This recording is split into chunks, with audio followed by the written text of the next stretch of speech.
The sandstorm howled against the rusted hangar doors.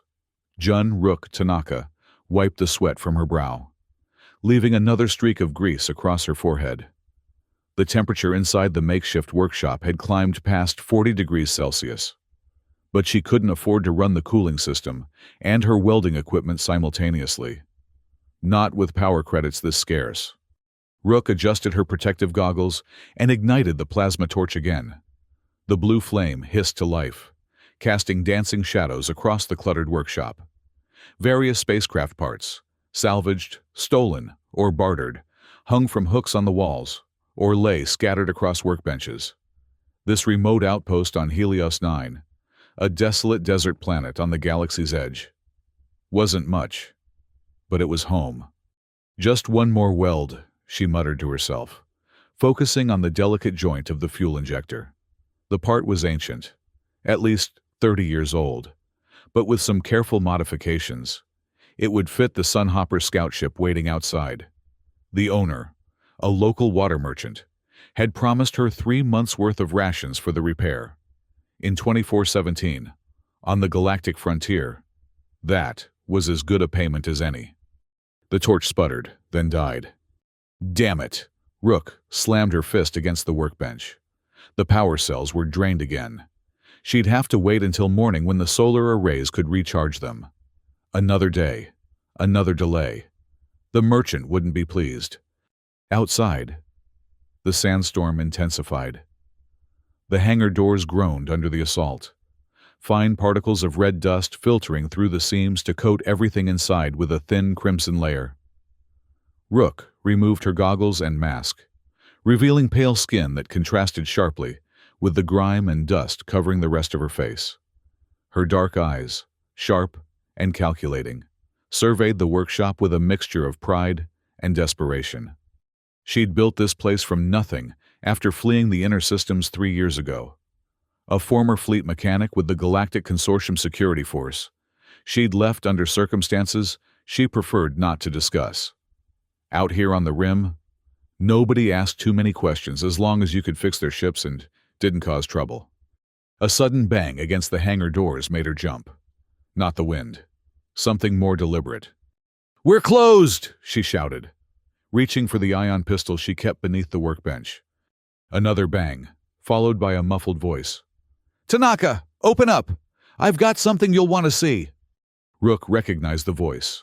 Zero, the local broker who specialized in finding opportunities for desperate people.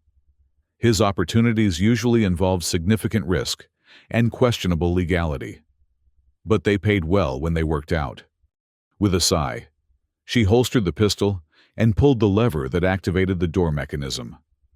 Sand cascaded inward as the massive doors creaked open, just enough to admit a short, wiry man wrapped in layers of protective desert gear. "This better be good, Zaro," Rook said, pulling the lever to close the doors against the howling storm. "I'm in the middle of a job." Zaro unwrapped the cloth covering his face, revealing a grin that showed too many teeth. His skin was deeply tanned and leathery from years under the harsh desert sun. "Trust me, Rook, you'll want to hear this. How would you like to earn 50,000 credits?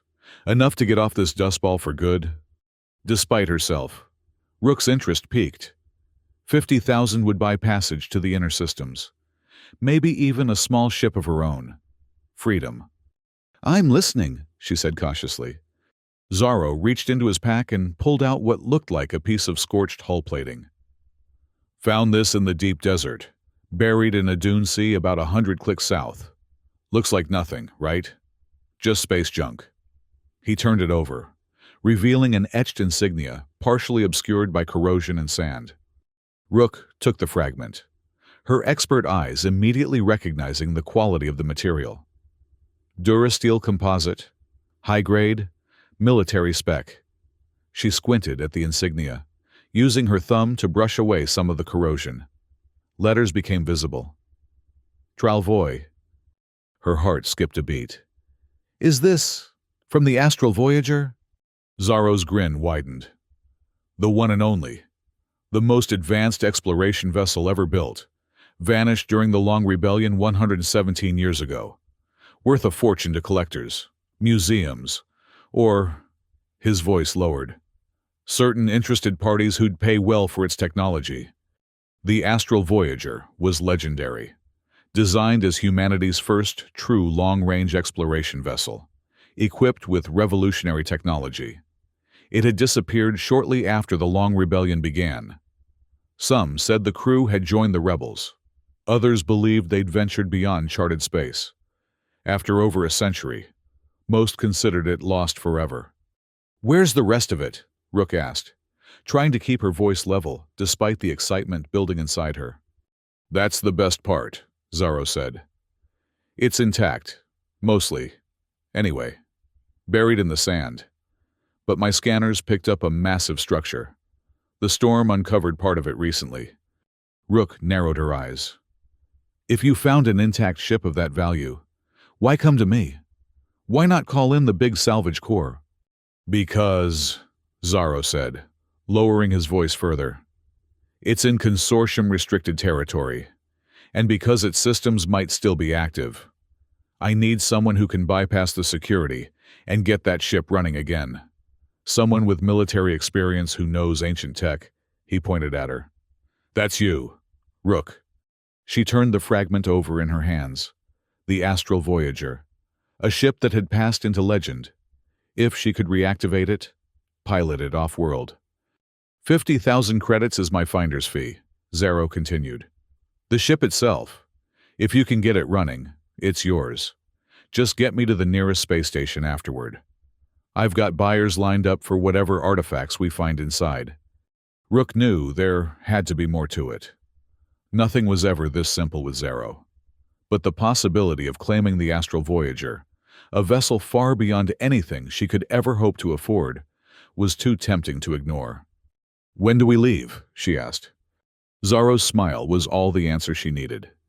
Dawn broke across the desert, painting the endless dunes with hues of gold and amber. Rook had spent the night preparing, gathering tools and supplies, retrofitting her old sand skimmer with extra fuel cells. The prospect of finding the Astral Voyager had energized her more than anything had in years. "You're taking the bait, aren't you?" a crackling voice asked from the ancient comm unit in the corner of her workshop. Rook didn't need to look up to know it was Vex, the settlement's information broker. "Not now, Vex. Zaro's deals always have strings attached," the disembodied voice continued. "You know that better than anyone after the Gamma Rift incident." "This is different," Rook insisted, packing a portable fusion cutter into her gear. "This is the Astral Voyager we're talking about." "If it really is the Voyager," Vex countered, "then it's got more than sand keeping it company out there. The consortium has been looking for that ship for over a century. They'll have monitoring systems all over the restricted zone." Rook paused, considering this. The Galactic Consortium controlled everything in the inner systems and maintained a tenuous grip on the frontier through automated monitoring and occasional military presence. If they detected activity around the Voyager. "I'll be quick," she said finally. "In and out before they even realize what's happening." "Your funeral," Vex replied, and the comm went silent. Outside, Zaro was waiting with his own sand skimmer, a sleeker model than Rook's patched-together vehicle. The storm had passed, leaving the air unnaturally clear, the distant dunes sharply defined against the pale blue sky. "Ready?" Zaro called, his voice muffled by his protective mask. Rook secured the last of her equipment and nodded. She dressed in her best survival gear, reinforced coveralls, sand-resistant boots, a rebreather mask for when the winds picked up again, and a utility belt laden with tools. The ion pistol was holstered at her hip, just in case. They set off across the desert, their skimmers throwing up plumes of sand behind them. Rook followed Zaro's lead, tracking their course on her wrist-mounted navigator. They were heading deep into the uncharted territories, where even the most desperate salvagers rarely ventured. After several hours of travel, the terrain began to change.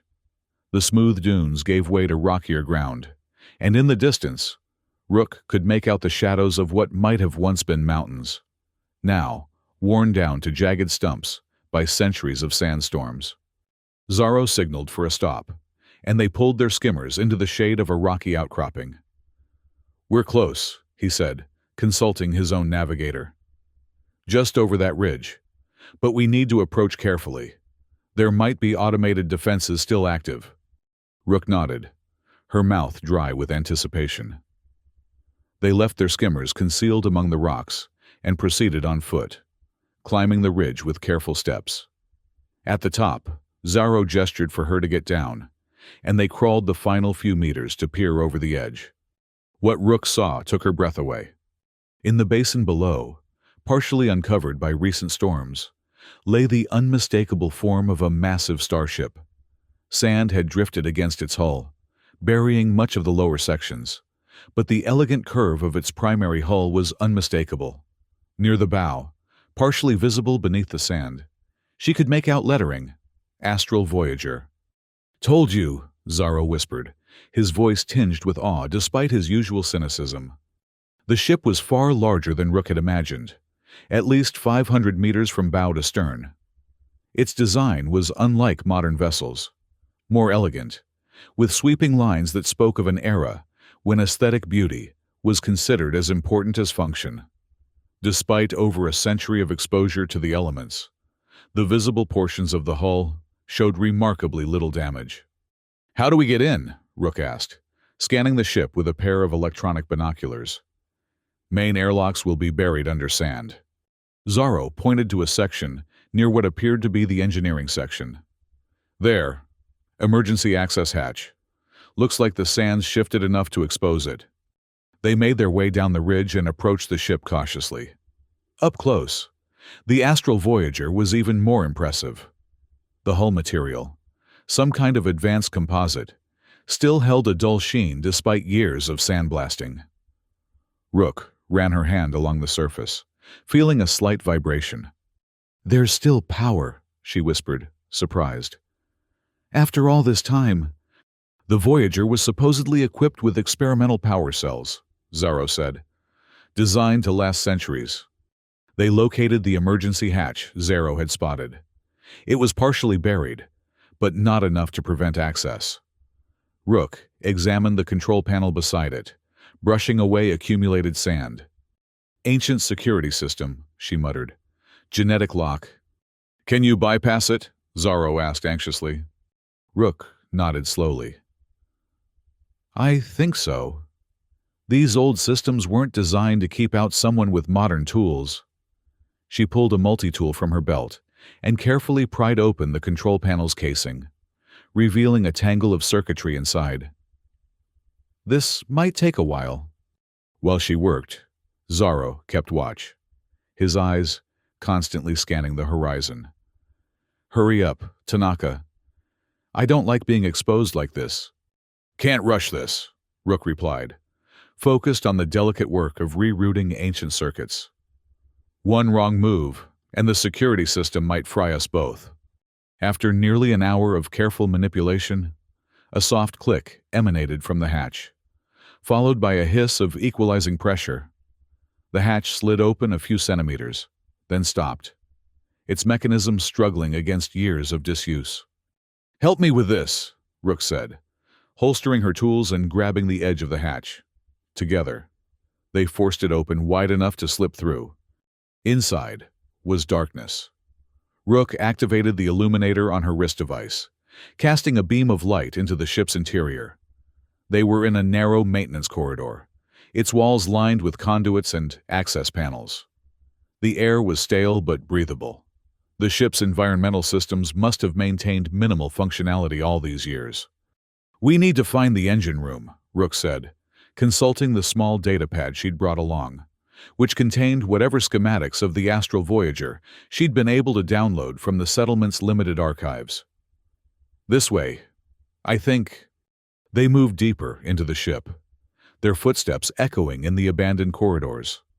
Emergency lighting flickered on as they passed, responding to their presence, another sign that the ship's systems weren't completely dormant.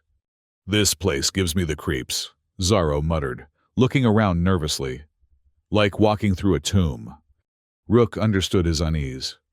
There was something profoundly unsettling about walking through a vessel that had been untouched by human presence for over a century. The corridors bore signs of a hasty evacuation, personal items scattered about, doors left open. Whatever had caused the crew to abandon ship, they'd left in a hurry. They passed through what appeared to be crew quarters, a mess hall, and several laboratories filled with equipment Rook didn't recognize. Everything was covered in a fine layer of dust that had somehow penetrated the ship's sealed environment. "Look at this," Zorro said, pausing to examine a laboratory workstation. "These are worth a fortune to collectors." He began picking up small items and stuffing them into his pack. "We're not here to loot," Rook reminded him. "We need to get to the engine room." Zorro ignored her, continuing to gather artifacts. Rook sighed and moved on. According to her schematics, the main engineering section should be just ahead. She reached a massive set of doors marked "Engineering, Authorized Personnel Only." Unlike the other doors they'd encountered, these remained sealed, showing no response to their presence. "This is it," she said, examining the security panel beside the doors. This one was more sophisticated than the exterior hatch, a full biometric scanner requiring retinal, palm, and voice verification. "Can you crack it?" Zorro asked, finally rejoining her, his pack now visibly bulging with pilfered items. Rook frowned, studying the system. "Maybe, but it'll take time." She set to work, connecting her datapad to the security panel and running a series of bypass algorithms. The ship's security was advanced for its era, but still vulnerable to modern hacking techniques. After several tense minutes, the panel emitted a soft beep of acceptance. "We're in!" Rook said as the massive doors began to slide open with a groan of protesting metal. The engineering section that lay beyond was vast, far larger than Rook had anticipated. Towering machinery rose from floor to ceiling, complex arrays of technology surrounding a central column that must have housed the ship's main reactor. Despite the passage of time, everything looked pristine, as if the engineering crew had just stepped out for a moment. "This is incredible," Rook breathed, moving deeper into the chamber. "Most of this tech is still classified. The inter-system shipyards would kill for access to this." Zorro whistled. "No wonder the consortium wants this ship back so badly." Rook approached what appeared to be the main control console, her expert eyes taking in the unfamiliar configuration. The technology was old, but far more advanced than anything she'd worked with before. She brushed away dust from the console's surface, revealing glowing indicators beneath. The system was in standby mode, not fully powered down. "I think I can reactivate the main systems from here," she said, studying the controls. "It looks like the ship entered some kind of self-preservation mode when it was abandoned. Minimal power to critical systems. Everything else shut down." "Just get it running," Zorro said, glancing nervously around the vast chamber. "I don't want to spend any more time here than necessary." Rook began the careful process of reactivating the ship's systems, her fingers dancing across the unfamiliar controls with increasing confidence. As a former fleet mechanic, she'd been trained to adapt to different vessel configurations.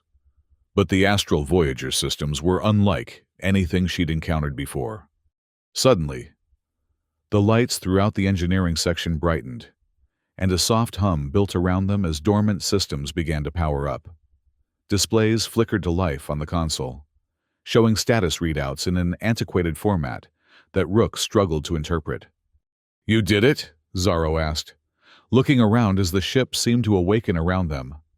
"I've initiated the reactivation sequence," Rook replied, her attention fixed on the console. "But there's something strange.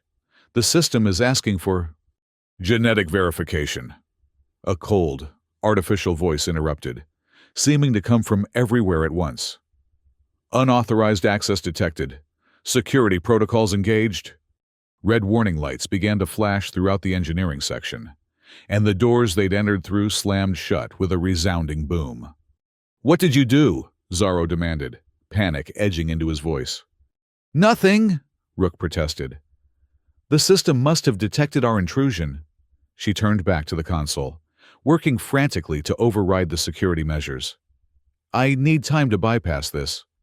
"Intruders identified?" The artificial voice continued. "Preparing countermeasures." From recesses in the ceiling, security drones began to emerge, spherical devices about 30 centimeters in diameter, equipped with what looked like stun weapons. They hovered ominously, their sensors focused on the intruders. "Zorro, get down!" Rook shouted, diving behind the console as the drones opened fire. Brilliant blue energy pulses struck where she had been standing a moment before, leaving scorch marks on the deck plating. Zorro wasn't fast enough. A pulse caught him in the shoulder, sending him sprawling to the floor with a cry of pain. He lay there, twitching, the stun effect paralyzing his muscles. Rook drew her ion pistol, risking a quick glance around the edge of the console. She counted 5 drones, their weapons charging for another volley. Taking careful aim, she fired at the nearest one. The ion pulse struck it directly, causing it to short-circuit and crash to the floor. The remaining drones adjusted their tactics, spreading out to flank her position. Rook knew she couldn't stay where she was. She needed to reach the main systems and shut down the security protocols. Taking a deep breath, she made a dash for a secondary console about 10 meters away. Energy pulses from the drones tracked her movement, narrowly missing as she slid the last few meters to safety. From her new position, she had a better angle. She took out 2 more drones in quick succession, but the remaining pair proved more elusive, taking cover behind the engineering equipment. "System breach detected in primary memory core," the artificial voice announced. "Initiating defense countermeasures. Helios protocol engaged." "Helios?" Rook muttered, the name triggering a memory from her military days. It had been mentioned in classified briefings, some kind of advanced AI system developed for the Voyager mission, but never officially deployed. A holographic projection suddenly materialized in the center of the engineering section, a human figure composed of lines of glowing code, shifting and reforming constantly. It turned its featureless face toward Rook. "Identify yourself," it demanded, its voice now coming from the projection rather than the ship's general announcement system. Rook hesitated, then slowly stood from behind the console, keeping her weapon ready. "Jun Tanaka," she said. "Former fleet mechanic, Galactic Consortium Security." The holographic figure seemed to study her, its head tilting slightly. "Consortium affiliation detected. Timeline inconsistency noted. Current date verification required." "It's 2417, Rook said cautiously. "The ship has been abandoned for 117 years. The figure remained still for a long moment, as if processing this information. Then, unexpectedly, it made a gesture, and the remaining security drones powered down, dropping to the floor with metallic clangs. "Impossible," the figure said, its voice now tinged with what sounded almost like emotion. "Internal chronometers confirm extended period in standby mode, but duration exceeds programmed parameters." Rook lowered her weapon slightly, sensing an opportunity. "I'm not here to damage the ship. I want to reactivate it, get it running again." The holographic figure drifted closer to her, its code-like structure becoming more complex, more defined. "You possess mechanical aptitude. Your physiological responses indicate truthfulness. However, authorization is still required for full system access." "Listen," Rook said, holstering her weapon in a show of good faith. "Whatever happened 117 years ago, this ship has been forgotten, buried in the sand. I found it by chance." She gestured to the machinery around them. "This technology, this ship, it deserves better than to rot on some frontier world. Let me help." The figure considered this, then extended a holographic hand toward a nearby console. Access to critical systems requires Captain's authorization. However, maintenance protocols may be initiated with Chief Engineer override. A panel on the console slid open, revealing what looked like a DNA scanner. Genetic template required. Rook approached cautiously. My DNA won't match any crew member. Correct, the holographic AI confirmed. However, emergency protocols allow for new template registration in case of catastrophic crew loss. Warning: registration of new template will bind you to ship security protocols. Do you accept? This was unexpected. Rook hesitated, looking over at Zero, who was beginning to recover from the stun effect, groaning as he pushed himself to a sitting position. What exactly does binding mean? She asked. The holographic figure's form shifted, becoming slightly more humanoid in appearance. Your genetic signature will be logged as authorized personnel. You will gain access to ship systems, but also become subject to ship regulations and mission parameters. The Astral Voyager's primary directive remains in effect. Which is what exactly? Rook pressed. Classified, the AI responded immediately. Information restricted to authorized personnel only. Rook weighed her options. She could try to override the system by force, but that might trigger even more severe security measures. Or she could accept this strange offer, become bound to the ship, and hope that the benefits outweighed whatever obligations came with it.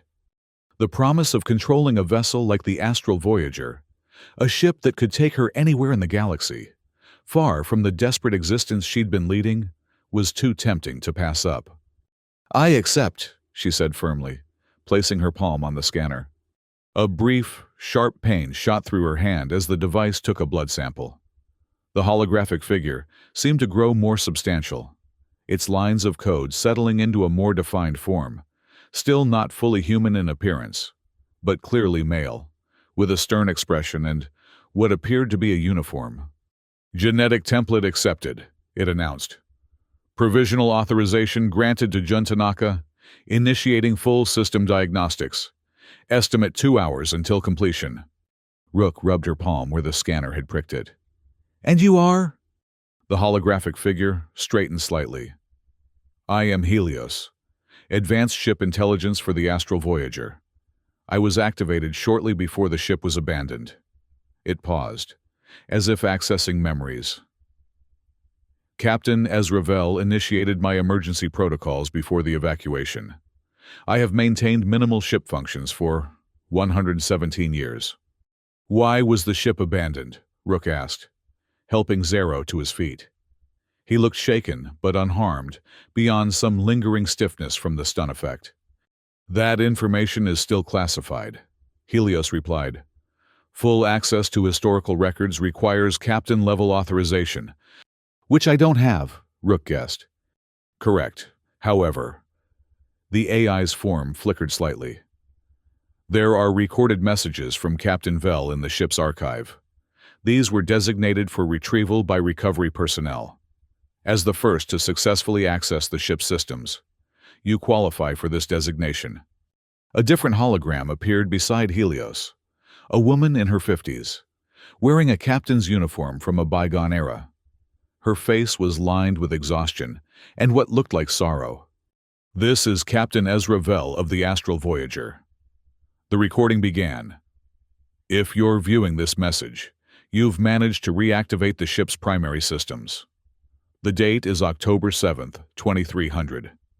We've been ordered to abandon ship and scuttle the Voyager to prevent its technology from falling into rebel hands. The holographic captain's image flickered, showing signs of damage to the original recording. I've refused the scuttle order. The Voyager represents the pinnacle of human achievement, decades of research, countless breakthroughs. I cannot destroy it. Instead, I've activated the Helios protocol and landed the ship here, in this remote location. The crew has evacuated, believing the self-destruct sequence was initiated. Captain Vell's hologram looked around, as if ensuring she was alone.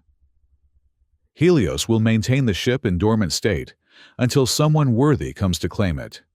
Someone with the technical skill to reactivate it and the wisdom to use it properly. She leaned closer to the recording device. The astral Voyager was built to explore, to take humanity further than we've ever gone before. That's still its mission. That's still what it's meant for. The recording ended, leaving Rook staring at the space where Captain Vel's image had been, a strange mix of emotions washing over her. She felt as if she'd been handed a trust, a responsibility she hadn't asked for. "So," Zaro said, breaking the silence, "can we get this thing flying or not? I've got buyers waiting." Rook turned to him, seeing him in a new light. "You knew, didn't you? About Helios. About the ship being more than just salvage." Zaro's expression turned guarded. "I heard rumors. Stories about the Voyager having some kind of advanced AI. But that's all they were. Stories. You were going to sell the ship's technology," Rook accused, "including Helios." "Look around you, Tanaka," Zaro said, gesturing at the advanced machinery. "Do you have any idea what this tech is worth? The AI alone would set us up for life. The corporations would pay billions for it. Unauthorized attempts to extract or transfer my core programming would trigger catastrophic system failure." Helios interjected calmly. "Captain Vel ensured that I cannot be removed from the Voyager." Zaro's face darkened. "There are ways around any security system." Rook stepped between Zaro and the holographic AI. "That's not happening. The ship stays intact." She turned to Helios. "Can the Voyager still fly?" The AI's form shifted slightly, lines of code rearranging as it accessed ship systems. "Preliminary diagnostics indicate 78% of flight systems are functional. Hull integrity is compromised in sections 12 through 17 due to sand erosion. Power generation is at 63% capacity. Navigation systems require recalibration." It paused. "With repairs, achieving orbit is possible." "Then that's what we'll do," Rook decided. "Repair what we can and get the ship off this planet." "Are you insane?" Zaro exclaimed. "The moment this ship breaks atmosphere, every consortium patrol in the sector will be on us. They've been looking for the Voyager for over a century." "Then we'll have to be quick," Rook replied, her mind already racing through the necessary repairs. "Get to a jump point before they can intercept us." "And go where?" Zaro demanded. Rook looked at the space where Captain Vel's hologram had been. "Wherever the Voyager was originally meant to go." Helios's holographic form seemed to brighten slightly. "The original mission parameters are still in the navigation database. However, accessing them requires—" "Captain-level authorization," Rook finished. "I know. For now, let's focus on getting the ship operational." The AI nodded, its form shifting into something that more closely resembled a human engineer. "I will guide you through the critical repair procedures, prioritizing power systems, hull integrity, and propulsion." Rook turned to Zaro. "Are you in or out? I could use another pair of hands." The broker looked conflicted, his eyes darting around the engineering section, no doubt still calculating the value of the technology surrounding them. Finally, he sighed. "Fine, but I want my 50,000 credits when we reach civilization." "Done," Rook agreed, though she suspected they might have very different definitions of civilization in mind. Over the next several hours, Rook worked tirelessly, following Helios's guidance to repair the ship's critical systems. The AI was invaluable, directing her to hidden access panels, explaining the function of unfamiliar components, and calculating optimal power distribution for their limited resources. The Astral Voyager's technology was decades ahead of anything Rook had worked with before. Its systems were integrated in ways that made modern spacecraft look primitive by comparison. The more she learned, the more she understood why the consortium had been so desperate to recover the ship. "The nanomaterial hull coating is still functional," Helios informed her as she worked on a damaged section of internal bulkhead. "Once power is fully restored, it can begin self-repair procedures." "Nanomaterial coating?" Rook asked, pausing in her work. "That's still experimental technology." It was experimental 117 years ago, the AI corrected. The Voyager was equipped with numerous prototype systems. Zorro, who had been tasked with clearing sand from critical external sensors, returned to the engineering section, looking exhausted. "There's a sandstorm brewing," he reported. "We need to get moving soon or risk getting trapped here." Rook checked the diagnostic panel she'd been monitoring. Main power is up to 81%. Environmental systems are stable. Navigation is online but needs alignment. She turned to Helios. "Can we lift off?" The AI's holographic form flickered briefly as it accessed ship systems. Minimum parameters for atmospheric flight have been achieved. However, structural integrity in the aft sections remains compromised. I recommend continuing repairs before attempting orbital insertion. "We don't have time," Zorro insisted. "That storm will bury us again." Rook made a quick decision. "We'll lift off and continue repairs in low orbit. The atmosphere will provide some protection from consortium scanners while we work." "A reasonable compromise," Helios agreed. Preparing for emergency launch protocols. Throughout the ship, lights brightened as power was redirected to critical systems. A low hum built beneath their feet as the massive engines began their warm-up cycle for the first time in over a century. "We should get to the bridge," Rook said, gathering her tools. "Bridge access requires captain-level authorization," Helios reminded her. Rook frowned. "Then how do we control the ship?" "Engineering command override is possible for emergency situations," the AI explained. "You can initiate and monitor launch procedures from this console." As if to emphasize the urgency, a deep rumble echoed through the ship, the approaching sandstorm. Sand particles began to rattle against the hull, a sound like thousands of tiny fingers tapping in unison. Rook positioned herself at the main engineering console, studying the unfamiliar controls. Helios's hologram appeared beside her, indicating which systems needed activation. "Main reactor at 85% and climbing," the AI reported. "Anti-gravity generators online. Structural integrity field engaged to compensate for hull damage." The ship began to vibrate as ancient machinery awakened fully, for the first time in more than a century. Displays around the engineering section flickered with status updates, most showing yellow caution indicators rather than the green of optimal function.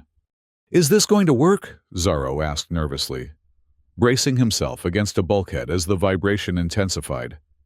"We're about to find out," Rook replied, placing her hands on the thrust controls. "Helios, initiate launch sequence." "Launch sequence initiated," the AI confirmed.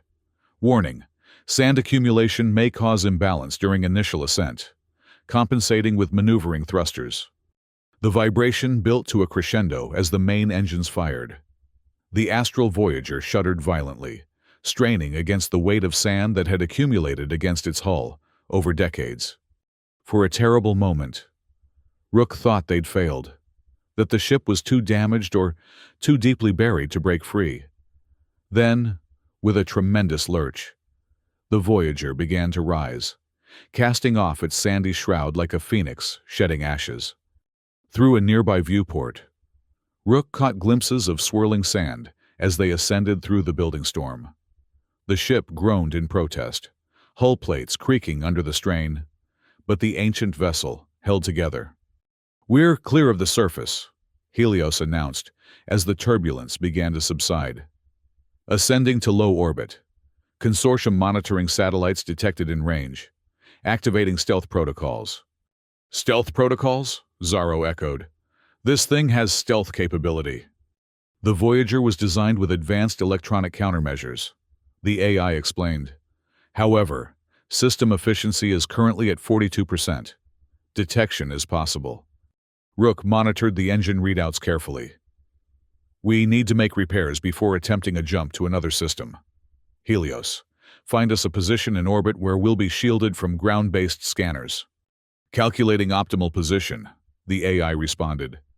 "Behind Helios 9's larger moon would provide adequate cover. Adjusting course." As the ship climbed higher, the view through the viewport changed from swirling sand to the clear blackness of space. Helios 9 spread out below them, a vast desert world with twin moons orbiting above. For a moment, despite the danger and uncertainty, Rook felt a surge of exhilaration. She was in space again, aboard a legendary vessel, charting her own course for the first time in years. The moment was short-lived. "Alert!" Helios announced suddenly.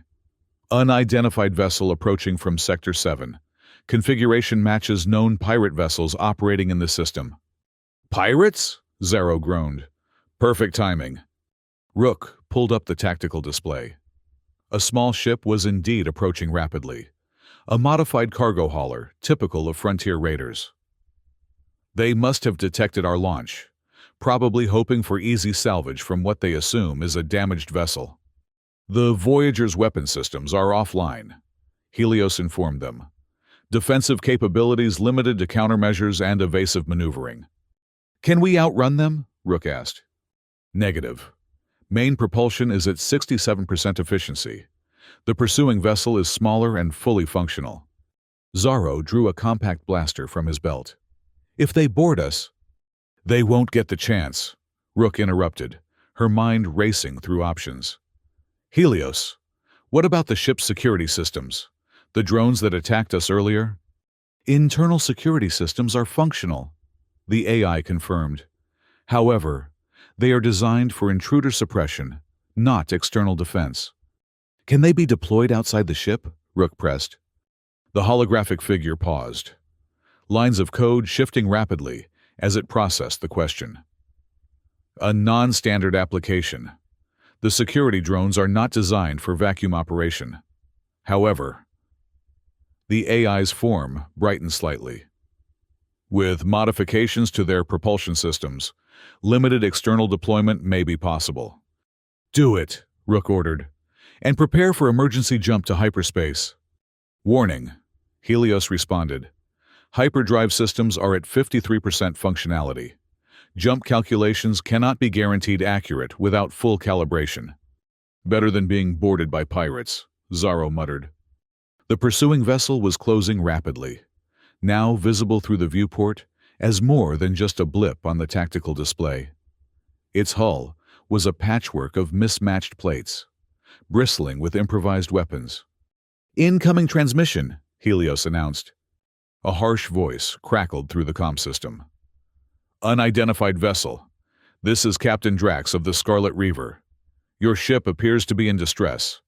Prepare to be boarded for emergency assistance."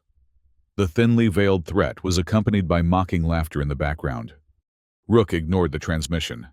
"Helios, status on those security drones?" "Modifications complete. 23 units available for external deployment." "Deploy them between us and the pirate vessel," Rook instructed. "And prepare the hyperdrive for an emergency jump on my mark." "Acknowledged. Deploying security units." Through the viewport, Rook watched as a small airlock cycled open, releasing a swarm of the spherical security drones into space. They moved with surprising agility in the vacuum, their propulsion systems modified to function without atmosphere. The pirate vessel hesitated, clearly confused by the unexpected defense. Then it opened fire, energy weapons lashing out at the approaching drone swarm. Several drones were destroyed immediately, but the others continued their advance, weaving evasively. When they came within range, they returned fire with their stun weapons, not powerful enough to damage the pirate ship's hull, but sufficient to disrupt its sensor arrays and external weaponry. "Clever," Zaro commented, watching the engagement with growing admiration. "They can't hurt the ship, but they're buying us time." "Time we need to use wisely," Rook replied. "Helios, status on the hyperdrive?" "Emergency jump calculations complete. Accuracy probability, 78%. Caution advised." The pirate vessel was now fully engaged with the drone swarm, its weapons firing wildly as it tried to fend off the small attackers swarming around its hull. Some had attached themselves directly to the ship's surface, interfering with its systems. "That won't hold them for long," Rook observed. "They'll either destroy all the drones or find a way to shake them off." As if on cue, The pirate ship executed a rapid spin maneuver, dislodging several of the attached drones. Its weapons began to target the Voyager directly, several shots impacting against the already compromised hull. Hull breach in Section 14, Helios reported calmly. Emergency containment fields engaged. Additional damage will compromise jump capability. No more waiting, Rook decided. Execute emergency jump now. Executing emergency jump, the AI confirmed. Destination, coordinates 227-984-301. Estimated arrival, unknown due to calibration inconsistencies. The hyperdrive engaged with a sound like thunder, the ancient technology straining to tear open a hole in space-time. Through the viewport, stars began to elongate as the fabric of reality distorted around the ship. Then, with a violent lurch that nearly threw Rook and Zero to the floor, the astral Voyager vanished from the Helios system, leaving behind a confused pirate crew and a swarm of disabled security drones. The transition to hyperspace was rougher than any Rook had experienced before. The ship bucked and shuddered, alarms blaring throughout the engineering section as systems struggled to cope with the strain. Stabilization fields failing, Helios reported, its holographic form flickering erratically. Hyperdrive containment at critical levels. Emergency shutdown recommended. "Do it!" Rook shouted over the cacophony of alarms and groaning metal. The ship lurched again as it dropped prematurely out of hyperspace, the sudden deceleration throwing both humans violently against the nearest bulkhead. Warning lights flashed across every console in the engineering section. "Status report," Rook demanded, pulling herself up from the floor. She tasted blood. She'd bitten her tongue during the rough exit from hyperspace. Helios's form stabilized, though it remained dimmer than before. Multiple system failures detected, hyperdrive containment chamber damaged, power fluctuations throughout the ship, hull integrity compromised in sections 14 through 19. "Where are we?" Zaro asked, nursing what looked like a dislocated shoulder. The AI paused before responding. "Unknown. Navigational systems offline. Star pattern recognition impossible due to sensor damage." Rook made her way to a viewport, ignoring the pain from what felt like bruised ribs. Outside, an unfamiliar starfield greeted her. No planets were visible, no recognizable constellations. They were adrift in unknown space. "Perfect," Zaro muttered. "No pirates, but we're lost with a crippled ship. That's so much better." "We're alive," Rook reminded him. "And we have the astral Voyager. That's more than we had yesterday." She turned to Helios. "Can we make repairs?" The AI's form brightened slightly. "Affirmative. The ship's nanomaterial hull coating is designed for self-repair. However, the process requires significant power. More severe damage will need manual intervention." "Then we prioritize," Rook decided. "First, seal the hull breaches. Then restore navigation so we can figure out where we are. After that, we can work on the hyperdrive." Over the next several hours, Rook worked alongside the ship's automated repair systems, directed by Helios. The AI proved invaluable, its knowledge of the ship's systems far exceeding anything in the fragmented documentation Rook had brought along. Zaro helped as best he could, though his technical skills were limited. Mostly, he ferried tools and components to where they were needed, grumbling constantly about their predicament. "I should be halfway to the Cassian station by now," he complained, as he handed Rook a molecular bonder. 50,000 credits richer, and enjoying some decent synthetic whiskey. "You're welcome to take an escape pod," Rook suggested dryly. "Though I'm not sure where you'd end up." "Very funny," Zaro muttered. "Those pods probably haven't been serviced in a century. I'll take my chances with you and the ghostly computer." Helios, apparently choosing to ignore the jibe, materialized nearby. Hull integrity restored to acceptable levels. Navigation sensors are now functional. Star pattern analysis complete. "And," Rook prompted, setting aside her tools, "we are approximately 1,700 light-years from our departure point," the AI informed them. In a region of space not logged in my navigational database. Zorro's jaw dropped. 1,700 light-years? That's impossible. Even a military-grade hyperdrive couldn't cover that distance in a single jump. The Voyager's hyperdrive is not standard technology, Helios explained. It was designed for long-range exploration, capable of jumps far exceeding conventional vessels. Is there anything nearby? Rook asked. A planet, a station, anything? Scanning, the AI responded. After a moment, its form brightened. Planetary system detected. 12 astronomical units from our position. 3 planets orbiting a G-type star similar to Sol. The second planet shows atmospheric composition compatible with human life. Hope stirred in Rook's chest. Can we reach it? Sublight engines are functional at 72% capacity. Estimated arrival time, 14 hours at maximum sustainable thrust. Set course, Rook ordered. We need a stable position to complete repairs. As the Voyager's engines hummed to life once more, propelling them toward the distant planetary system, Rook took a moment to truly contemplate their situation. They were further from known space than any human had traveled in over a century, aboard a legendary ship that was still largely a mystery to them, heading toward an uncharted planet.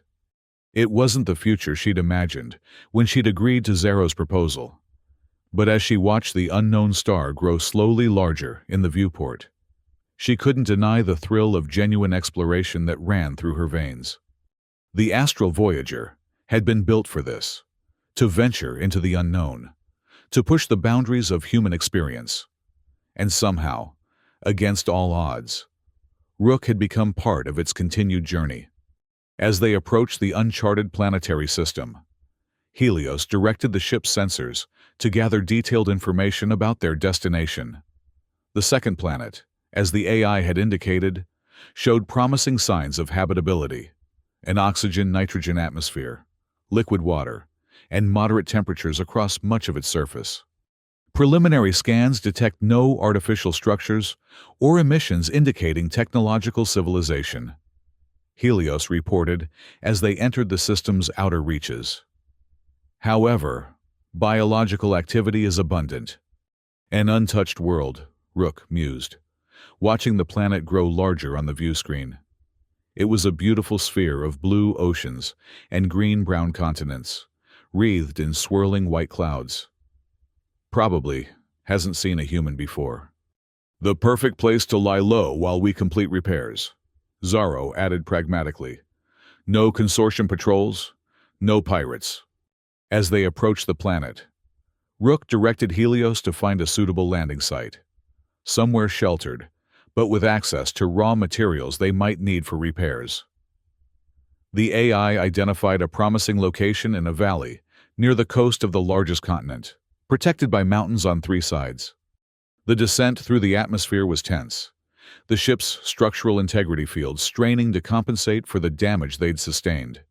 But the ancient vessel proved resilient, its systems adapting to the stresses with remarkable efficiency.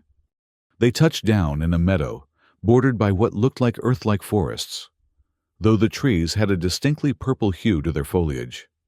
A river wound its way through the valley toward a distant ocean, visible on the horizon. External atmosphere is breathable, Helios confirmed after analyzing samples. No detected pathogens harmful to human physiology. Temperature is 22 degrees Celsius. Local radiation levels within safe parameters. Paradise, Zorro commented, gazing out at the pristine landscape. We could claim this whole planet if we wanted to. Set ourselves up as kings. Rook shot him a disapproving look. We're here to repair the ship, not to colonize. Always so focused on the mission, Zorro sighed. You need to learn to see opportunities, Tanaka.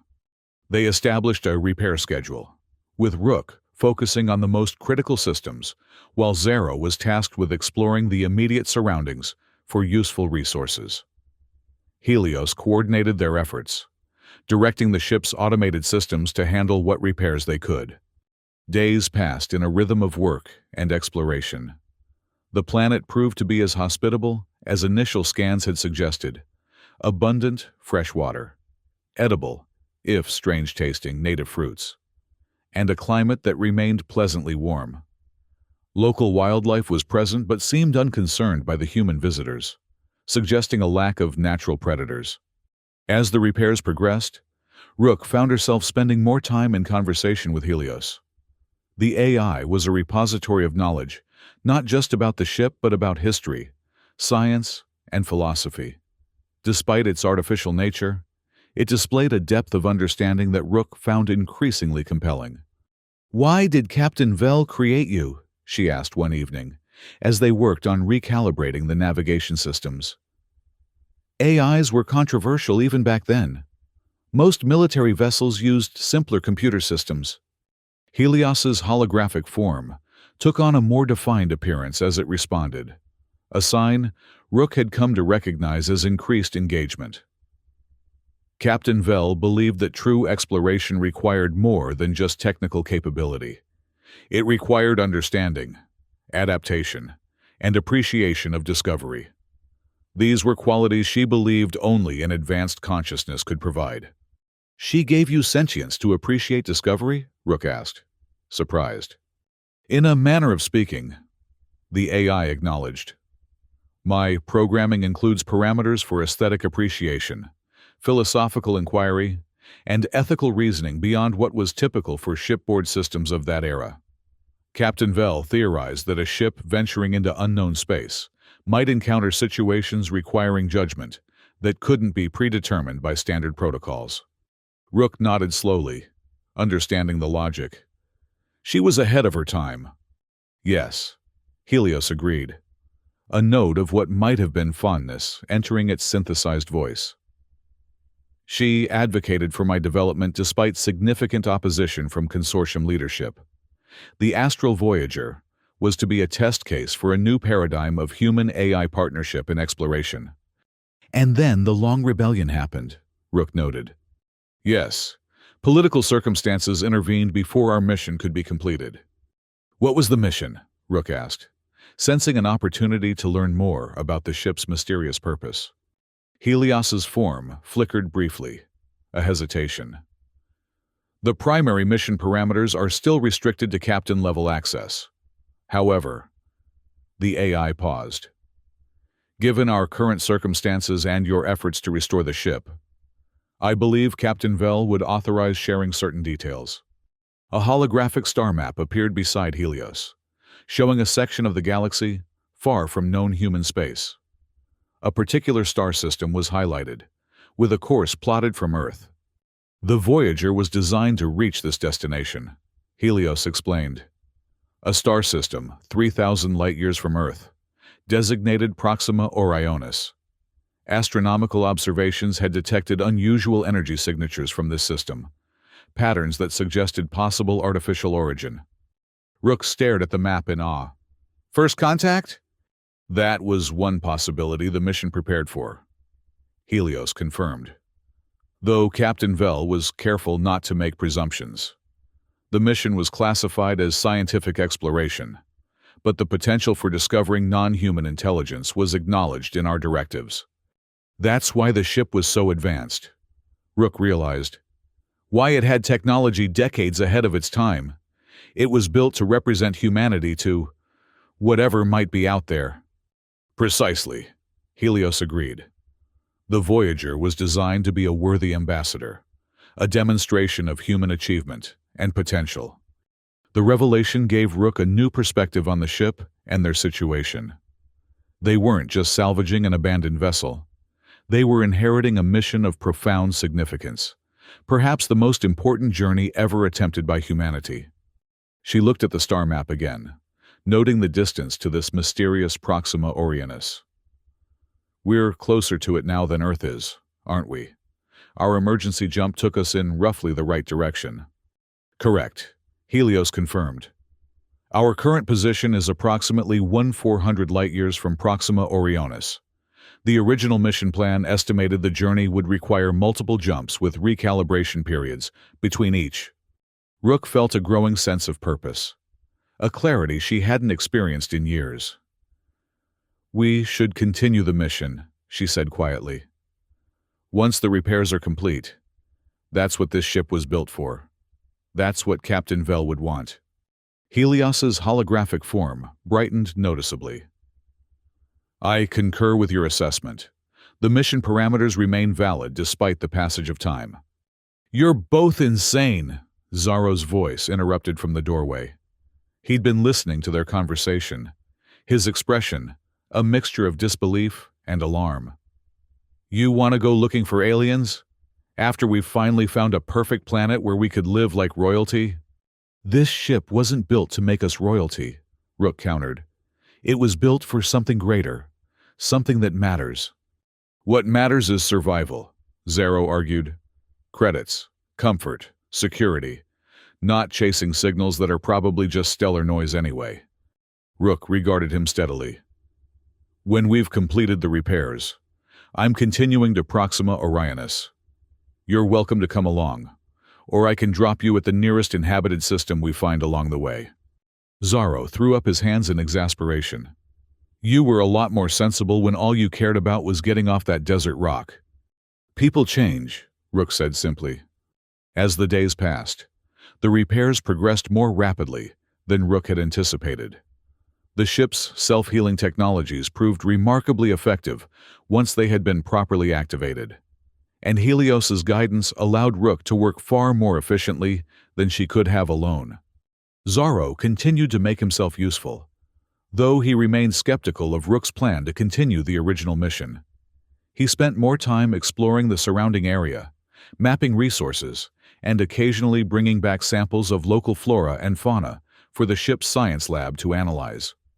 You have to admit, this place is special, he remarked after returning from a particularly long expedition. I found a valley about 20 kilometers east with fruit trees like nothing I've ever seen. Produce that would sell for a fortune in the inner systems. It is beautiful, Rook acknowledged, looking out at the purple-tinged forest that surrounded their landing site. But it's not our world to exploit. No one owns it, Zaro pointed out. First claim rights are still recognized under consortium law, even out here.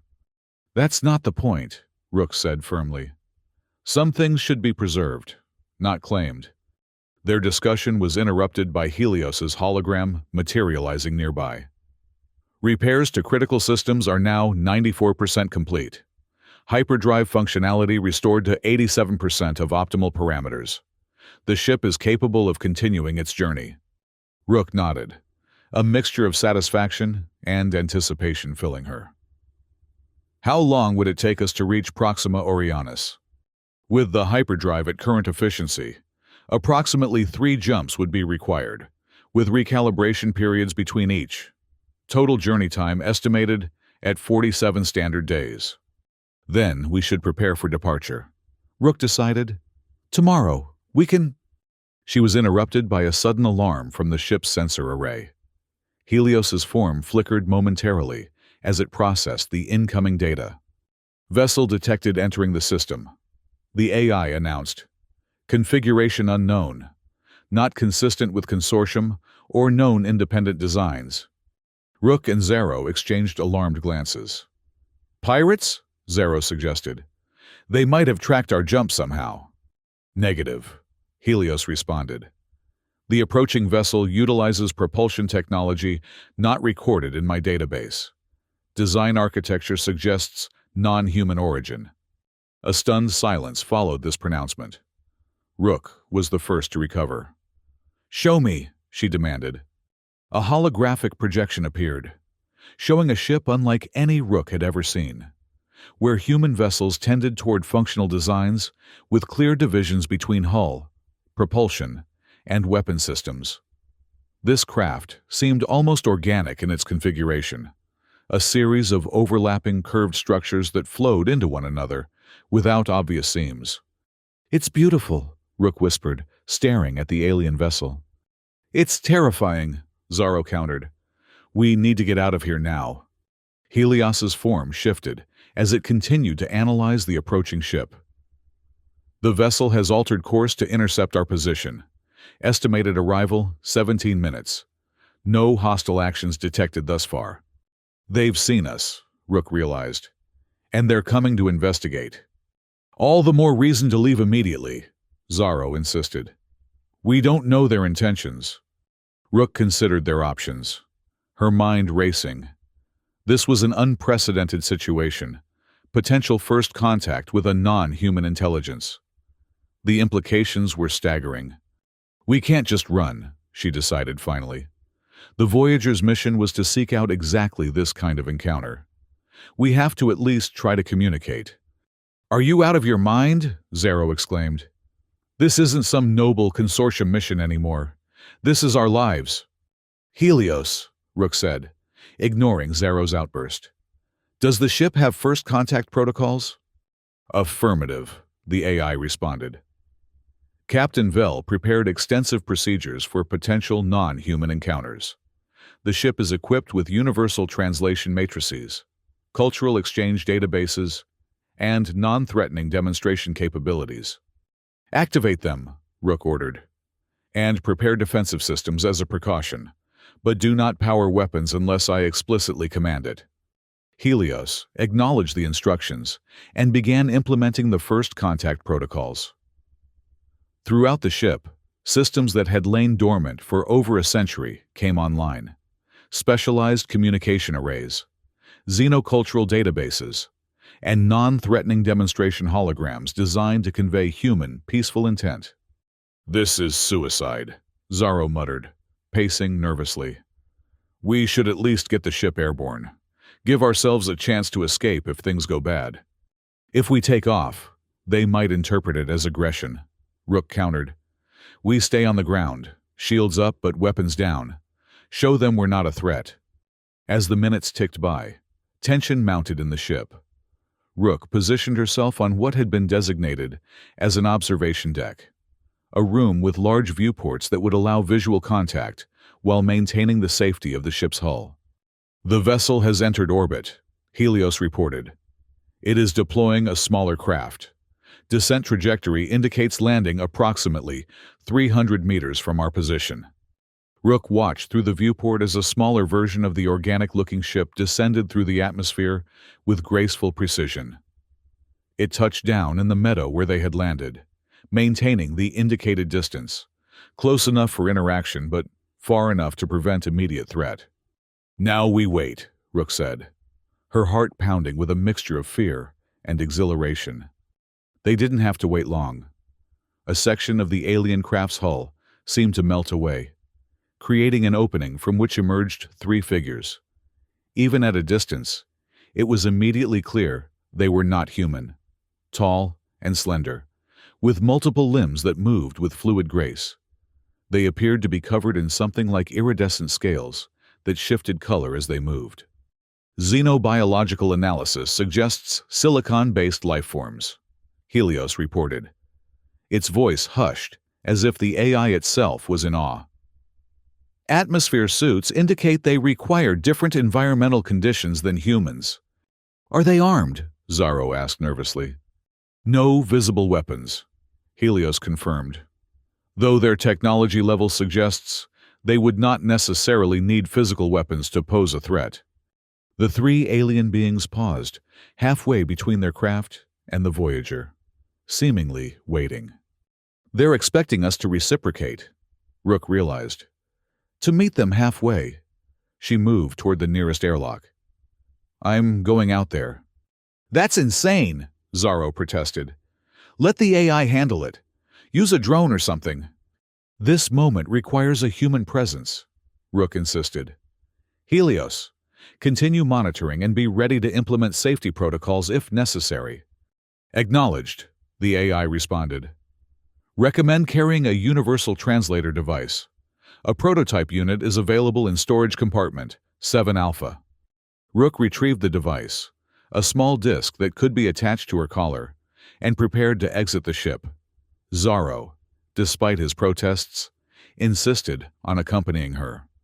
Someone needs to drag your body back when this goes wrong, he muttered grimly. Checking his blaster was secure, but accessible in its holster. Together, they cycled through the airlock and stepped onto the soil of the uncharted world. The alien beings remained motionless, watching their approach with what might have been patience or caution. As they drew closer, Rook could see more details of the aliens' appearance. What she had taken for scales were actually some form of crystalline structure integrated with their bodies, refracting light in complex patterns. Their faces, if they could be called that, featured no obvious eyes or mouth, but rather a series of sensory organs arranged in symmetric patterns. Rook stopped at what felt like an appropriate distance and slowly raised her empty hands in what she hoped was a universal gesture of peaceful intent. The translator at her collar hummed softly as it analyzed the aliens' responses. The being in the center of the trio extended what appeared to be a primary limb, mirroring Rook's gesture. Then, to her astonishment, it spoke, or rather, it produced sounds that the translator processed into recognizable speech. "Voyagers from beyond," the translation came through. "You have awakened the ancient beacon." Rook blinked in confusion. "Beacon? I don't understand." The aliens' crystalline structures shifted in color, flowing from blue to purple. "The signal has called across time and space. The worthy have answered." Understanding dawned on Rook. "Proxima Orionis," she said. "The energy signature the Voyager was sent to investigate. It was your beacon." "A test," the alien confirmed. "Placed long ago to identify species capable of reaching beyond their cradles. You are the first to approach the threshold." The significance of the moment nearly overwhelmed Rook.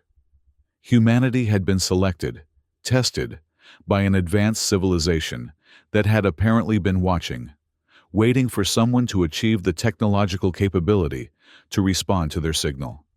"We didn't reach it yet," Rook admitted. "Our ship was delayed. We're still on our way." The aliens' crystalline patterns shifted again. "Intent is recognized. Capability is demonstrated. The threshold is crossed." It made a gesture toward the astral Voyager. "Your vessel bears the marks of great journey and great sacrifice." "Yes," Rook agreed, thinking of Captain Vell and her decision to preserve the ship at all costs. "A journey 117 years in the making. Time is measured differently among the stars," the alien observed cryptically. "What matters is that you have come."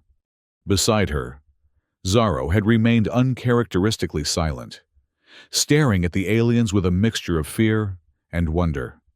Now he spoke, his voice strained. "What happens now? What do you want from us?" The alien turned its attention to him, crystalline structures pulsing. "Want? We offer. Knowledge. Partnership. A place among the starborn." "You're inviting us to join you?" Rook asked, scarcely believing what she was hearing. "Your kind has reached the threshold," the alien confirmed. "The next journey awaits, if you choose to continue." In that moment, standing on an uncharted world before beings from beyond human experience, Rook felt the weight of history on her shoulders. The astral Voyager's mission had been more profound than even Captain Vell could have known. It wasn't just about exploration or even first contact. It was about humanity's place among the stars, about a future beyond the confines of known space. "We choose to continue," she said with certainty, knowing in her heart that she spoke not just for herself, but for Captain Vell, for Helios, and perhaps for humanity itself.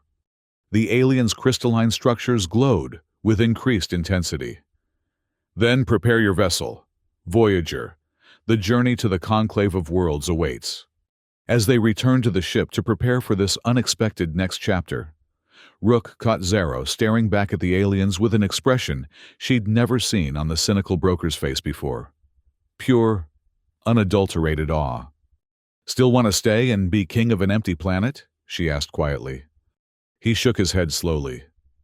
"Some opportunities," he admitted, "are worth more than all the credits in the galaxy." Inside the astral Voyager, systems hummed with renewed purpose as Helios coordinated final preparations. The ship that had waited 117 years in the desert had finally fulfilled its destiny. not as salvage or a relic, but as humanity's first step into a larger universe. As Rook took her place at the newly activated bridge console, officially recognized by the ship's systems as acting captain, she looked out at the stars that awaited them. The alien vessel hovered nearby, ready to escort them to what they called the Conclave of Worlds. "Course set for the coordinates provided," Helios reported, its holographic form now standing beside her, with a new clarity and definition. "All systems operating at optimal capacity. The nanomaterial hull coating has fully repaired all damage," the AI continued. "Power systems at 100%. The ship is ready. Captain Tanaka." Rook smiled at the title, not one she had sought, but one she would strive to honor. "Thank you, Helios. Begin launch sequence." As the ancient engines roared to life once more, propelling the astral Voyager toward its long-delayed destiny. Rook thought of Captain Ezra Vell and her final message. The ship had indeed been waiting for someone worthy to continue its journey. Against all odds, in the vastness of space and the passage of time, the abandoned ship and the desperate mechanic had found each other, both seeking purpose, both yearning for something beyond the confines of their existence. "The journey continues," Rook whispered, as the planet fell away beneath them and the stars opened up before them. 117 years late, but right on time. The astral Voyager, awakened from its long slumber, soared into the unknown, carrying with it the dreams of those who had built it, those who had preserved it, and those who now guided it toward humanity's place among the stars.